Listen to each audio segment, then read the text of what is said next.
இன்றைய இதமான காலை தென்றலில் அனைத்து அன்பு உள்ளங்களுக்கும் என் இனிய காலை வணக்கம். அதிகாரம் 27 தவம். குறள் எண் 270. இளர்பலர் ஆகிய காரணம் நோற்பார் சிலர் பலர் நோலாதவர். தெய்வப்புலவர் திருவள்ளுவர் உலகத்து செல்வந்தர்கள் சிலராக நல்கூறுவார், பலராதற்கு காரணம் யாது எனின், தவம் செய்வார் சிலராக அது செய்யார் பலராதல் என்கிறார். மரணமில்லா பெருவாழ்வு வாழக்கூடிய தவம் செய்யக்கூடிய மரணமில்லா பெருவாழ்வு வாழக்கூடியவர்கள்தான் தவம் செய்பவர்கள்.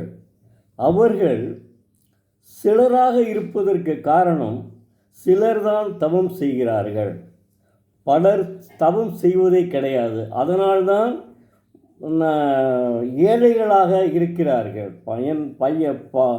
அதாவது செல்வந்தர்களாக இல்லாமல் ஏழைகளாக இருக்கிறார்கள். அதை சுட்டி காட்டுகிறார். அப்போ அதாவது ஏற்கனவே இது கடைசி குறளுங்க, தீர்ப்பு சொல்கிறாருங்க. தெய்வப்புலவர் திருவள்ளுவர் முதலில் பூரா எல்லாத்தையும் சொல்லிவிட்டு கடைசி குறளிலே தீர்ப்பு சொல்கிறார். ஆரம்பத்திலிருந்தே அவர் சொல்கிறார், தவம் செய்பவர்கள் தவத்திற்கு தன்னுடைய இல்லறத்தை விட்டு தவம் செய்வது நல்லதல்ல அப்படின்னு முதலே சொல்கிறார். அப்போ என்ன சொல்கிறார், இப்போ கடைசியாக என்ன சொல்கிறாரு, இல்லறத்தான் இருந்தால் இல்லறத்திலே தவம் செய்தவன் தான் பணமும் சம்பாதிக்க முடியும். பணம் இல்லை அவன்கிட்ட தான் பணம் வரும். ஏன்னா எந்த கெடுதலும் செய்ய மாட்டான் அடுத்தவனுக்கு, அதனால் அவன்கிட்ட பணம் வரும், செல்வம் கொளிக்கும். ஆனால் இவன் அந்த தவம் செய்யாதவன் என்ன செய்வான், எல்லா கெடுதியும் செய்வான். அப்போ அவன்கிட்ட ஏழ்மையாகத்தான் இருப்பான். அதைத்தான் அவர் பெருவாழ்வு வாழ்வான், அதே சமயம் மரணமில்லா பெருவாழ்வும் வாழ்வான் என்று சொல்கிறார். அப்போ ஆரம்பத்திலேயே அவர் சொன்னதை இது கடைசியில் என்ன சொல்கிறாரு, இல்லறத்தானும் தவம் செய்யலாம் என்கிற ஒரு உண்மை இதிலிருந்து புலப்படுகிறது. கண்டிப்பாக ஏன்னு கேட்டிங்கன்னா, அவர் இல்லறத்திலே அதாவது இன்பத்துப்பாலிலே அவருடைய குறளுக்கு கண்ணதாசன் பொழிப்புரை எழுதியிருக்காருங்க. மற்றவங்க எல்லாத்துக்கும் எழுதியிருக்காங்க. ஆனால் கவிஞர் கண்ணதாசன் மட்டும் இன்பத்துப்பாலுக்கு மட்டும் பொழிப்புரை எழுதியிருக்கிறார். இன்பத்துப்பால் மற்றதெல்லாம் தெய்வப்புலவர் திருவள்ளுவர் பிறரை பார்த்து அந்த செய்திகளைத்தான் அறத்துப்பாலிலும் சரி பொருட்பாலிலும் செய்தி சொல்லி வருகிறார். ஆனால் இன்பத்துப்பாலில் மட்டும் உண்மையிலேயே அடுத்தவனை பற்றி அவர் சொல்லவே முடியாது. காரணம், அவர் நல்லா அனுபவித்திருக்கிறார். அவர் இல்லறத்தில் அனுபவித்ததைத்தான் அவர் இன்பத்துப்பாலில் சொல்கிறார். இன்பத்துப்பாலை படித்தவர்களுக்குத்தான் தெரியும். அது இந்த இன்னொன்று, அதாவது மனிதன் ஆணாக பாரதி சொல்கிறான்ல, ஆணாக இருந்தாலும் பெண்ணாக இருந்தாலும் சரி, கற்பு 2 பேருக்கும் பொது என்கிறார்.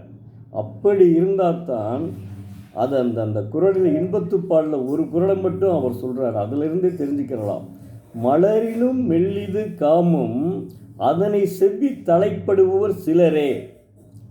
மலரினும் மெல்லிது காமம் அதனை செவ்வி தலைப்படுபவர் சிலரே. என்ன அற்புதமாக சொல்லியிருக்கார் பாருங்க. அதாவது காமம் மலரினும் மெல்லிது, மலரை விட மெல்லியதுன்னு சொல்கிறார். மலர் எப்படி தொட்டால் எப்படி இருக்கும், அதை விட மெல்லியது காமம்.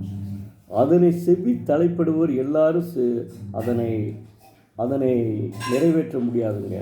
ஒரு சிலர் தான். காரணம் என்ன, அதை நிறைவேற்ற முடியும்.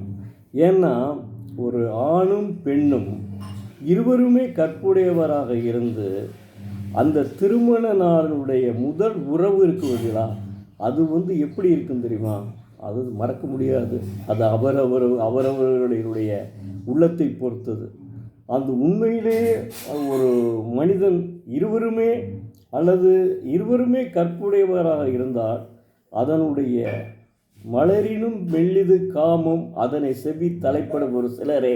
அந்த சிலர்ன்ற ஒரு சிலர்தான் சொல்கிறார்கள, அதில் தெய்வப்புலவரும் வருகிறார். சிலர் இது உண்மையிலே இப்படி இருந்தால் மற்றவர்களும் வரலாம். அதைத்தான் அவர் அற்புதமாக சொல்கிறார். தெய்வப்புலவர் திருவள்ளுவர் சர்வசாதாரணமானவில்லை இல்லைங்க. அதனால தாங்க அவரை லியோ டால்ஸ்டாய் அவ்வளோ புகழ்ந்து ரஷ்யாவில் பூரா புகழ்ந்து இருக்கிறார். இதுவரை 110 உலகத்திலேயே மிக அதிக மொழிகளில் மொழிபெயர்க்கப்பட்டது திருக்குறள் ஒன்றே தான். 117 மொழிகளில் மொழிபெயர்க்கப்பட்டுள்ளது. இவ்வளோ அற்புதமாக இது பண்ணியிருக்கார் பாருங்க. அதனால் அதாவது சிலர் அறத்துப்பாலை சொல்லலாம், பொருட்பாலை சொல்லலாம், ஆனால் இன்பத்துப்பாலையும் அனுபவித்து சொல்லுகிறார். அதை இன்பத்துப்பாலை படித்தவர்களுக்கு தான் தெரியும். தயவுசெய்து கல்லூரி மாணவர்கள், கவிஞர் கண்ணதாசனாக தான் சொல்கிறாரு, கல்லூரி மாணவர்கள் இன்பத்துப்பாலை படிக்கலாம். உயர்நிலைப்பள்ளியை தவிர மேலே கல்லூரி வந்துவிட்டால் நிச்சயமாக இல்லை, இன்பத்துப்பாலை படித்தால்தான் அவர்கள் தவறு செய்யாமல் இருந்து தங்களுடைய திருமணத்திற்கு பின் அந்த மலரினும் மெல்லிது காமம் அதனை செவ்வி தலைப்படுவார் சிலரே என்ற குறளை நிச்சயமாக குறளுக்கு சமமாக, குறளுக்கு எடுத்துக்காட்டாக வாழ முடியும். நானே சொல்கிறேங்க, உண்மையிலேயே அற்புதமாக இருக்குங்க. இல்லற வாழ்க்கையிலே அவர் ரொம்ப அனுபவிச்சிருக்காருங்க. அதை நீங்கள் படித்து பார்த்தீங்கன்னா தான் தெரியும். நன்றி, வணக்கம். நாளை மீண்டும் ஒரு குறளோடு உங்களை சந்திக்கும் எழுத்தாளர் சோ. பரமசிவம்.